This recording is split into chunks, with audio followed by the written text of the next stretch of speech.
নতুন নিয়মে বাংলাদেশ পুলিশের কনস্টেবল পদে নিয়োগ। জাতির পিতা বঙ্গবন্ধু শেখ মুজিবুর রহমানের স্বপ্নের সোনার বাংলার জন্য কাঙ্ক্ষিত জনগণের পুলিশ বিনির্মাণের লক্ষ্যে মাননীয় প্রধানমন্ত্রী শেখ হাসিনার নেতৃত্বে 2025 সালের মধ্যে মধ্যমায়ের দেশ এবং ভিশন 2041 পূরণের মাধ্যমে 2041 সালে উন্নত বাংলাদেশের উপযোগী করে বাংলাদেশ পুলিশকে গড়ে তোলার প্রত্যয়ে স্বরাষ্ট্র মন্ত্রণালয়ের তত্ত্বাবধানে কনস্টেবল পদের বিদ্যমান নিয়োগের নিয়ম নীতির আধুনিকায়ন করে একটি সুসংহত পদ্ধতি প্রস্তুত করেছে বাংলাদেশ পুলিশ। এই পদ্ধতিতে নিয়োগ বিজ্ঞপ্তি প্রকাশের পর থেকে মোট 7টি ধাপ অনুসরণ করে একজন যোগ্য প্রার্থী বাংলাদেশ পুলিশের সদস্য হিসেবে নিয়োগ পেতে পারবেন। পদের সাথে সঙ্গতি রেখে বিভিন্ন যোগ্যতা ও শর্তাবলী উল্লেখ করে বাংলাদেশ পুলিশের কনস্টেবল পদে লোক নিয়োগের বিজ্ঞপ্তি প্রকাশ করা হবে। ওই বিজ্ঞপ্তিতে আগ্রহী প্রার্থীদের অনলাইনে রেজিস্ট্রেশনের জন্য আহ্বান জানানো হবে। অনলাইনে আবেদনপত্র পরবর্তীতে পুলিশ হেডকোয়ার্টার্স কর্তৃক নির্ধারিত নিয়োগ বিধি অনুযায়ী ওয়েব বেসড স্ক্যানিং করা হবে।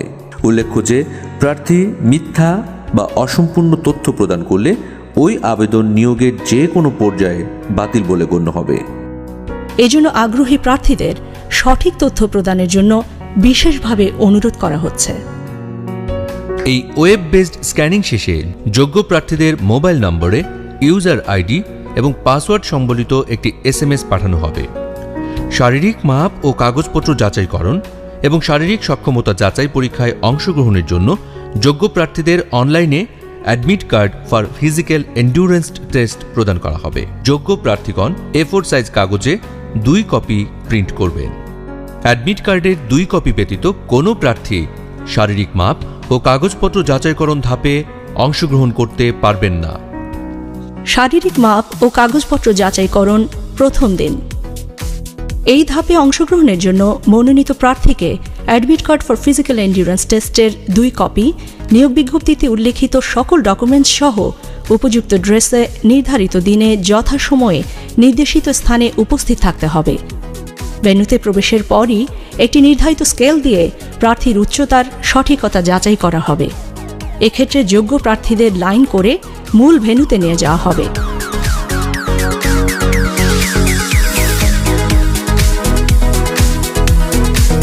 সেখানে বিজ্ঞপ্তিতে উল্লেখিত শর্তানুসারে প্রার্থীদের উচ্চতা, ওজন ও পুরুষ প্রার্থীদের ক্ষেত্রে বুকের মাপ পরিমাপ করা হবে।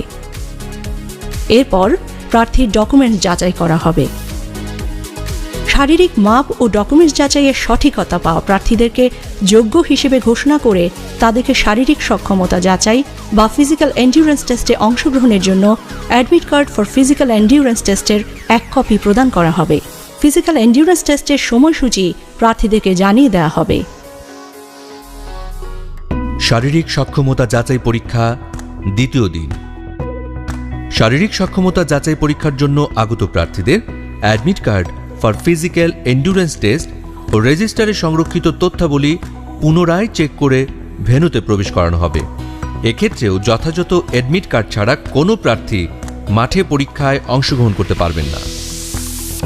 আগত প্রার্থীদেরকে ব্রিফিংয়ে অংশগ্রহণ করতে হবে। সেখানে শারীরিক সক্ষমতা যাচাই পরীক্ষার ও মাঠের নিয়ম নীতির বিষয়ে ব্রিফিং করা হবে।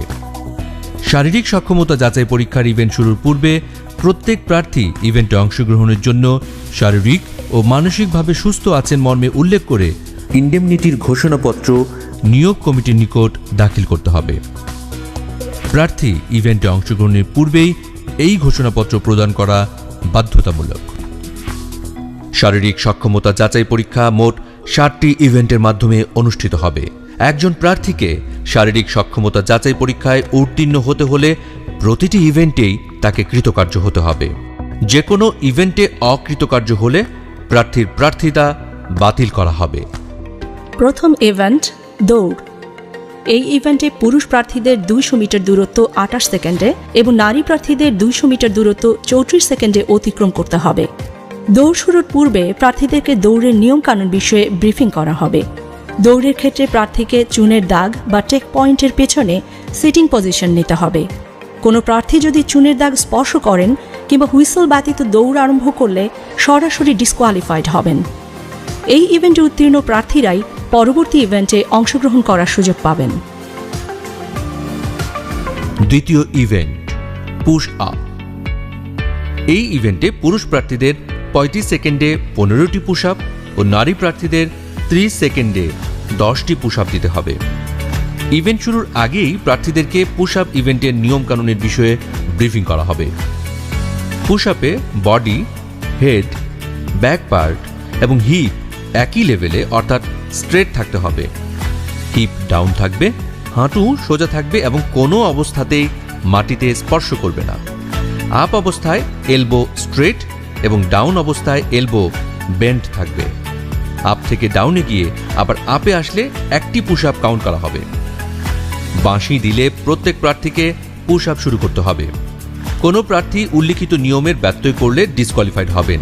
এছাড়াও এরপর নির্ধারিত সময়ের মধ্যে পুশ আপ সম্পন্ন করতে না পারলে প্রার্থী ডিসকোয়ালিফাইড হবেন। এই ইভেন্টে কৃতকার্য হওয়া প্রার্থীগণ পরবর্তী ইভেন্টের জন্য মনোনীত হবেন।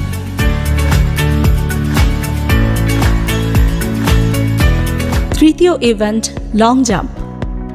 এই ইভেন্টে পুরুষ প্রার্থীদের কমপক্ষে 10 ফিট এবং নারী প্রার্থীদের কমপক্ষে 6 ফিট দূরত্ব জাম্প করে যেতে হবে। এই ইভেন্টের শুরুতেও প্রার্থীদের নিয়মকানুনের বিষয়ে ব্রিফিং করা হবে। প্রার্থীদেরকে অবশ্যই চুনের দাগের পেছন থেকে জাম্প করতে হবে। জাম্প করার সময় চুনের দাগ স্পর্শ করলে কিংবা অতিক্রম করলে প্রার্থী ডিসকোয়ালিফাইড হবেন। নারী প্রার্থীদের ক্ষেত্রে 6 ফিট এবং পুরুষ প্রার্থীদের ক্ষেত্রে 10 ফিট দূরত্বে মার্কিং ফিতা দেওয়া হবে। নির্দেশনা মেনে প্রার্থীদেরকে জাম্প করতে হবে। প্রার্থীকে অবশ্যই জাম্প করে ওই মার্কিং ফিতা অতিক্রম করতে হবে।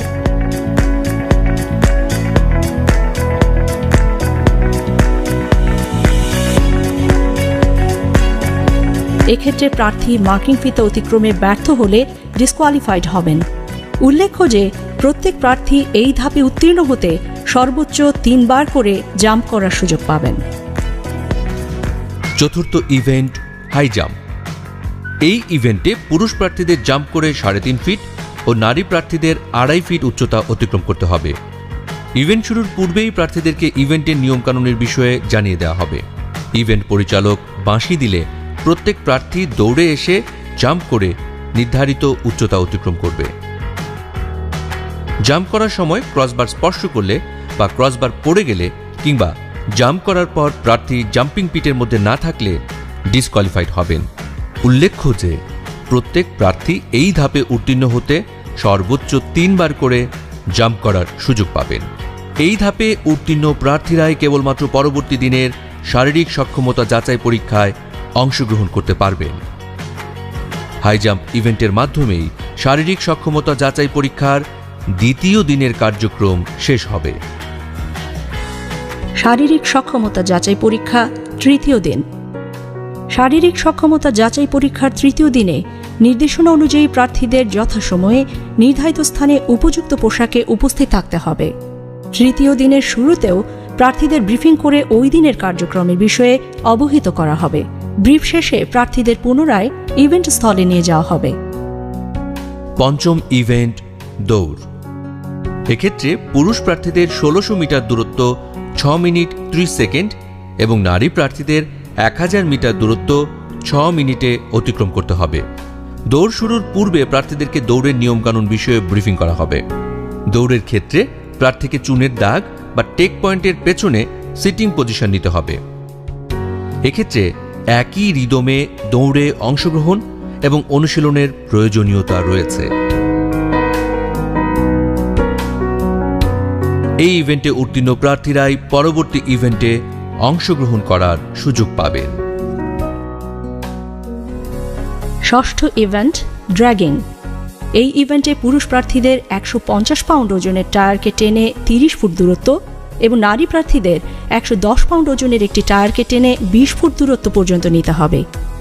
ইভেন্ট শুরুর আগেই প্রার্থীদের ড্র্যাগিং ইভেন্টের নিয়মকানুনের বিষয়ে ব্রিফিং করা হবে। টায়ারের রশিকে কোমরের সাথে লাগিয়ে সামনের দিকে মুখ করে টেনে নিতে হবে।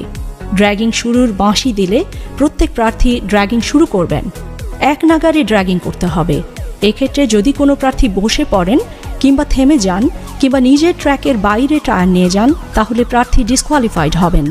এছাড়াও দূরত্ব অতিক্রমে ব্যর্থ হলেও প্রার্থী ডিসকোয়ালিফাইড হবেন।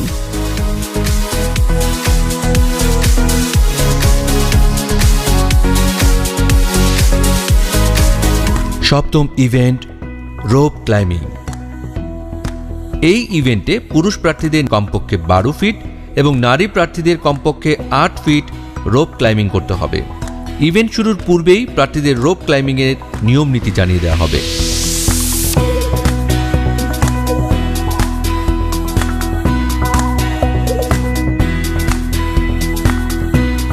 বাঁশি দিলে প্রার্থীরা রোপ ক্লাইম্বিং শুরু করবেন। প্রার্থী নির্ধারিত উচ্চতায় উঠতে ব্যর্থ হলে প্রার্থী ডিসকোয়ালিফাইড হবেন। এই ইভেন্টে উত্তীর্ণ প্রার্থীরা ফিজিক্যাল এন্ডুরেন্স টেস্টে চূড়ান্তভাবে নির্বাচিত বলে ঘোষিত হবেন। অতঃপর তাদেরকে সারিবদ্ধভাবে নারী ও পুরুষ কোটা ভিত্তিক আলাদা আলাদাভাবে দাঁড় করানো হবে। তাদের তথ্যাদি পূরণের জন্য ফর্ম সরবরাহ করা হবে।